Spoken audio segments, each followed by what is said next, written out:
ఒకరోజు బ్రహ్మ, విష్ణు మాట్లాడుకునేటప్పుడు తమలో ఎవరు గొప్ప అనే ఆర్గ్యుమెంట్ స్టార్ట్ అయింది. అప్పుడు బ్రహ్మ నేను లేకపోతే ఈ సృష్టి ఉండదు అండ్ ఈ జీవం ఉండదు, సో నేనే గొప్ప అని అన్నాడు. దానికి విష్ణువు నువ్వు సృష్టించిన సృష్టిని నడిపించేది నేను, సో నేనే గొప్ప అని అన్నాడు. వీళ్ళిద్దరి ఆర్గ్యుమెంట్ ఎంతసేపటికి ఎండ్ అవ్వకపోవడంతో దేవతలందరూ అయోమయంలో పడ్డారు.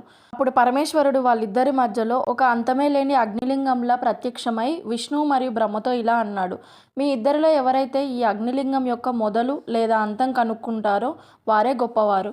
వెంటనే బ్రహ్మ తన వాహనమైన హంస మీద అగ్నిలింగం అంతం కనుక్కోవడానికి పైకి వెళ్తాడు. అయితే వరాహ రూపంలో విష్ణువు మొదలు కనుక్కోవడానికి కిందికి వెళ్తాడు.